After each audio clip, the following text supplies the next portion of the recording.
Eu queria que você falasse sobre essa sua estreia, né, num momento complicado do Corinthians, 9 jogos sem vencer, e o Corinthians consegue essa vitória importante, né, com o Garro, um dos protagonistas, e o Yuri Alberto, que contou pra gente que ficou sabendo hoje que poderia jogar por conta do procedimento que ele fez na boca. Bom, primeiramente, boa noite. É uma alegria muito grande poder estrear vencendo e quebrar essa sequência de derrotas que a equipe tinha. Jogo difícil aqui. Esse time é um time que ganhou o Campeonato Argentino na temporada passada. E eu acho que o que teve de mais importante aí no jogo foi a entrega do time, soube se defender muito bem. E quando precisou, o Hugo também fez 2 boas defesas.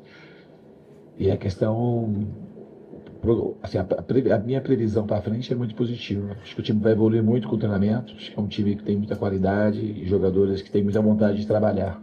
Já dava para perceber jogando contra. E nos primeiros contatos isso é muito nítido. É um time muito trabalhador que representa muito o que é a torcida do Corinthians. Professor, aqui ó, Matheus Quintino, Rádio Crack Neto. Queria que você falasse exclusivamente do posicionamento de 2 jogadores. O Garro, que foi, inclusive, teve uma boa atuação hoje, deu 2 passes para os 2 gols do Corinthians, é algo que não acontecia há um tempo. E também do posicionamento do André, que a gente viu um pouco mais recuado, mais ao lado do Ranieri. O que você enxergou do que estava sendo feito antes e do que você acha que pode aprimorar nesses 2 jogadores para o rendimento que eles tiveram hoje? Obrigado. Na realidade, eu acho que a posição do André, que ele sente mais conforto e onde ele tem, eu acho, uma projeção de carreira ainda maior do que já estava sendo, é nessa posição. Acho que ele é um camisa 8 clássico e é meio que o futuro dele, para mim, é brilhante. Esse menino vai aproveitar enquanto ele está aqui para ajudar o Corinthians. Mas eu acho que ele só vai evoluir. Tem muita força, tem técnica, é muito dinâmico e consegue correr o campo todo com muita desenvoltura e tem a cara do Corinthians também. Em relação ao Garro, eu acho que é um talento raro que o Corinthians tem. Ele estava um tempo, eu sei que ele estava um tempo passando por uma fase não tão brilhante como já foi no começo dele aqui, mas tem tudo para recuperar. Eu acho que ele é muito talentoso e vou fazer de tudo que eu puder para poder deixar ele com a vontade no jogo e inserindo cada vez mais nas ideias que eu penso sobre futebol. E a gente tem tudo para ter uma relação muito boa, não só fora do campo, que a gente já começou com essa relação, mas na questão esportiva mesmo. É um jogador que eu tenho um respeito muito grande, porque jogar contra sempre foi difícil, muita criatividade, e ele também é um jogador que trabalha muito.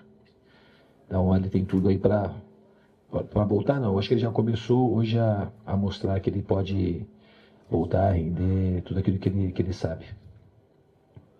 Diz aqui, boa noite, Thiago Rudá, do GE. Globo. Eu queria que você falasse um pouquinho sobre como que foi essa preparação, né? Você não teve tempo de passar os comportamentos, tática e tudo mais por conta de 2 dias de trabalho, mas a gente já viu algumas coisinhas ali, a movimentação que foi citada na última pergunta, também uma saída de bola um pouquinho mais trabalhada, mas não necessariamente os aspectos táticos do seu trabalho, mas o aspecto anímico, como que você trabalhou isso? Até tem na parada da hidratação, no primeiro tempo, na transmissão da televisão, você fala assim, ó, se errar, tudo bem, vamos para cima, vamos jogar. Como que foi trabalhar animicamente esse time com só 2 dias de trabalho para essa estreia na Libertadores?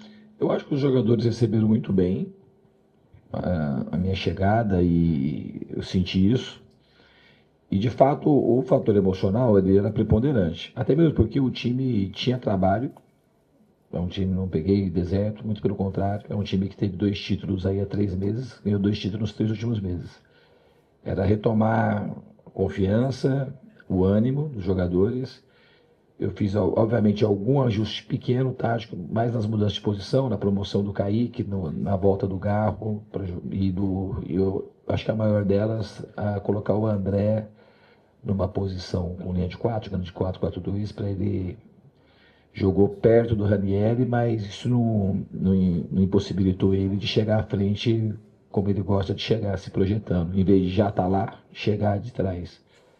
E na parte tática, a gente acabou trabalhando um pouquinho também, mas eu não quis que eles confundissem a cabeça dos jogadores e deixei eles à vontade para fazer aquilo que eles tivessem mais conforto no jogo. Eu acho que foi muito bem. Mas o que valeu muito hoje foi a entrega dos jogadores, principalmente no primeiro tempo, que tecnicamente a gente não se encontrou muito no jogo, mas na parte defensiva a equipe foi muito solidária.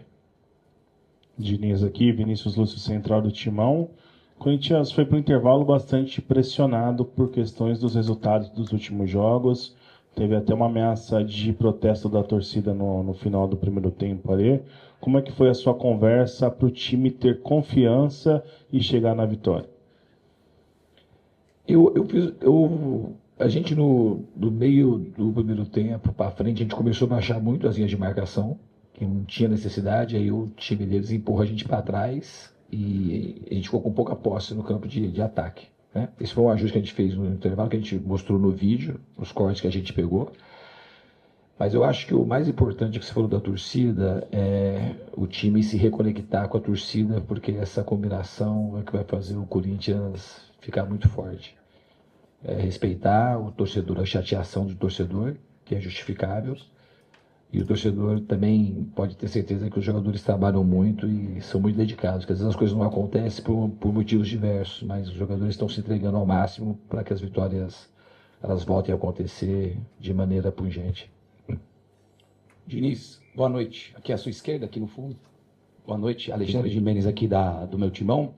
Ô Diniz, queria que você falasse, por favor, da novidade do time de hoje. Você é uma novidade, a estreia, mas a novidade que é promover ali o Kaique Ferrari, o garoto que tinha um jogo como titular só em 2026. Qual é teu sentimento, bancar um atleta e ele abrir o placar e dar uma tranquilidade maior aí pro elenco? Obrigado. Não, para mim é de alegria. Eu sempre tenho um olhar especial para jogadores da base. O Kaique, inclusive, ele jogou com um dos meus filhos de futebol de salão. O Breno Bidon também, aí no Penha. E o Kaique, ele... Um pouco de sorte, não sei se é essa palavra, mas pode até ser usada nesse momento, porque o jogo lá que o Corinthians ganhou do Vasco 3-2 no Brasileiro do ano passado, ele jogou muito bem aquele jogo. Então tinha uma imagem muito vívida, chamou muita atenção. E às vezes o jogador não tem sequência, porque tem muito jogador no Corinthians, jogador de qualidade. Aí naquele jogo o Yuri Alberto não jogou, o Memphis não jogou. Então quando vai voltando, aí tem contratação, o jogador às vezes não tem a sequência. Mas eu tinha essa imagem dele muito presente. Eu peguei um pouco o histórico recente dele, ele jogou pouco, mas ele fez uma boa partida, uma partida muito boa contra o Capivariano no segundo tempo. E com a vinda do André para o meio, ele era uma das possibilidades que eu achava que podia acontecer. Aí no treinamento, já no primeiro treinamento eu coloquei ele para revezar um pouco, eu gostei. E no segundo treinamento já eu escolhi para iniciar o jogo. Eu peguei muita informação também com o staff, com as pessoas no clube, e a gente foi muito feliz. Ele é um jogador que tem muito talento, e eu espero que ele consiga manter o rendimento. Porque ele, além de fazer o gol, ele jogou, na minha opinião, ele jogou bem o jogo todo. Mesmo no primeiro tempo a gente não teve muita posse, mas ele foi super importante na parte tática. O jogo estava difícil, um jogo muito truncado, de muito embate físico, com muita dobra de marcação, e ele estava sendo um jogador produtivo. E depois do segundo tempo a gente conseguiu encaixar mais o jogo de posse, e ele apareceu mais, inclusive com o gol. Maxi de Vicaremos para Latinizados Brasil. En la semana se armó una polémica grande donde algunos equipos brasileños presentaron equipos alternativos en la primera fecha de las competiciones internacionales. Usted, si hubiera presentado un equipo alternativo, ¿sería faltarle respeto a la Copa Libertadores, donde en los últimos años Brasil la ha dominado rotundamente? Não acho falta de respeito. Cada clube tem uma concepção, cada clube tem um elenco diferente do outro, que tem alguns clubes no Brasil que o primeiro time e o segundo time, eles se equivalem. Você tem a possibilidade de trocar e escolher os jogos, que não muda nada. Eu não vejo assim que nenhum clube no Brasil desrespeitando a Libertadores de maneira alguma, até mesmo porque o sonho de todo time brasileiro é a Libertadores. Se você perguntar para qualquer jogador, treinador, dirigente ou torcedor, qual campeonato que você gostaria de ganhar no ano, aqueles que têm a chance de disputar a Libertadores, vai ser a Libertadores. É a Champions League da América. Então não vejo, muito pelo contrário, no Brasil todo mundo tem um respeito muito grande pela competição.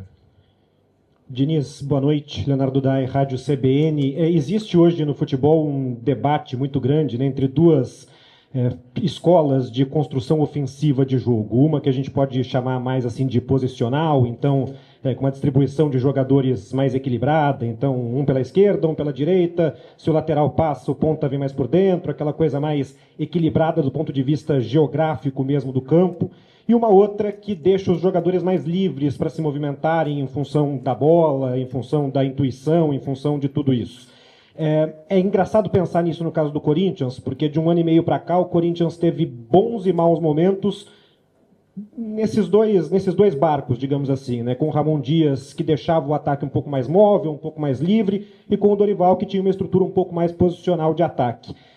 Partindo do princípio, eu não sei, queria te ouvir sobre isso, que você vai fazer do Corinthians um time de movimentações mais livres no ataque. Queria te perguntar, diante do que você viu nesses primeiros treinos e nesse jogo de hoje também, já nessa primeira partida oficial, de que maneira esse jogo de movimentação mais livre ele pode combinar mais com a característica dos jogadores do Corinthians e em quais mecanismos necessários para esse jogo o Corinthians vai ter que treinar e aprimorar para poder praticar esse jogo de mais liberdade de movimentação, se é que essa é a sua ideia para esse Corinthians esse ano? Isso é uma característica que faz parte do meu trabalho, jogo de mobilidade, e vai precisar treinar em todos os aspectos, todas as fases do jogo, fazer ajuste de marcação. Na realidade, para o jogo de hoje, no tempo que a gente teve, eu dei um ênfase maior no aspecto defensivo, de tentar sustentar uma marcação mais alta, que a gente conseguiu a maior parte do jogo, e colocar um pouco mais do jogo de mobilidade. Eu acho que a equipe vai se beneficiar. Tem jogadores com características muito particulares que gostam da posse. O Garro é um deles. Eu acho que o Garro, mesmo com pouco tempo, já se beneficiou com o pouco que a gente teve desse jogo de posse. O Bidon é outro jogador que vai se beneficiar. Mas muitos jogadores aqui no Corinthians têm facilidade para esse jogo. O jogo de mobilidade ele serve para determinados momentos. Quando o time está jogando com a linha muito baixa, a gente tem que fazer um jogo às vezes mais posicional, porque não tem muito espaço para você gerar movimento. Então a gente vai trabalhar em todas as frentes, mas o jogo de mobilidade que você perguntou é um jogo que o treinamento é constante e as circunstâncias elas vão fazendo o time ficar cada vez melhor. É um jogo mais aberto, que não é um jogo que você deixa a liberdade só e está livre. Ao contrário, é um jogo que dá mais trabalho para treinar, para arrumar combinações diferentes. Fica um pouco aparentemente mais caótico, mas é um caos que o time consegue ter domínio, sabe? Então ele requer assim bastante treinamento e a evolução ela é constante. Então a gente vai trabalhar aos poucos, isso vai ser uma coisa bem vagarosa, não vai, até porque esse primeiro momento meu aqui no Corinthians, a gente não vai ter tempo para treinar, não vai ter já nenhuma semana até a parada a semana livre, mas é algo que deve acontecer de maneira paulatina, esse jogo de mobilidade. 3 últimas preguntas. Fernando, buenas noches. Iván Levato para Rocangol, aquí en Argentina. Primero que nada, felicidades por la victoria. Hacerle 2 consultas. La primera quiero preguntarle, porque bueno, vuelve a ganar Corinthians después de 8 partidos, llevaba 4 derrotas, 4 empates. ¿Cuál es la necesidad y la obligación de un gigante como Corinthians, tan cerca del descenso en el Brasileirao y con la Copa Libertadores iniciando con una victoria? Y después a nada del Mundial, a 60 días del Mundial, quiero ver cómo ve usted a la selección de Brasil para encarar este nuevo Mundial, esta nueva cita mundialista. Eu acho que a seleção do Brasil vai chegar bem na Copa. O Ancelotti chegou já faz um tempo, pegou a fase final das eliminatórias. E eu acho que o Brasil vai chegar com boas possibilidades de fazer um grande Mundial. Em relação ao momento do Corinthians, é um momento que acontece. Esse mesmo Corinthians, há 3, 4 meses, ganhou 2 títulos importantes. A Copa do Brasil e a Supercopa do Brasil. Então era um momento de retomar as vitórias. É uma equipe que tem muita qualidade. E eu acho que hoje deu um passo importante para a gente ter uma boa sequência dessa temporada. Fernando. Bom, aqui, vamos atrás. Rafael Civil, TV Globo. Uma pergunta, na verdade, que eu estava vendo quando você entrou no campo, antes do jogo começar. Alô, agora sim. Eu vi que quando você chegou ali no banco de reservas, antes do jogo começar, você foi para dentro do gramado, passou a mão na grama e depois fez a tua oração. Isso é algo comum, tocar no gramado antes do jogo começar, ou não? Você queria ver como estava o estado do campo aqui do Platense? E depois, no primeiro tempo, só entender um pouquinho o que teve de dificuldade no primeiro tempo, o Corinthians chutar a primeira bola só aos 47 minutos do primeiro tempo, está tendo no segundo tempo um jogo mais aberto em que o Corinthians consegue vencer? Desculpa se essa pergunta já foi feita, porque eu cheguei um pouco tarde. Não, acho que não foi feita. A primeira pergunta, um hábito que eu tenho, então não é por causa do gramado. E o primeiro tempo é difícil jogar aqui. E é um jogo de poucas finalizações para o jogo de hoje, sabe? O time também vive um momento que os jogadores ainda não estão totalmente confiantes e livres para tentarem as jogadas que eles normalmente tentariam. E esse time é um time no campeonato, além de ter ganho o campeonato ano passado, é um time do aspecto defensivo, é um time que oferece muita pouca chance. É o time, acho que é a defesa menos vazada, a terceira menos vazada do campeonato argentino. Então ia ser difícil, no momento que a gente está vivendo, jogando fora de casa, estreia na casa do Platense, fazer um time com muitas finalizações. O jogo no total teve 6 finalizações para cada time só. É um número baixo. Teve um jogo muito truncado, muito difícil, com muito embate o tempo todo. Eu acho que a equipe está de parabéns sobre suportar o jogo e mereceu a vitória.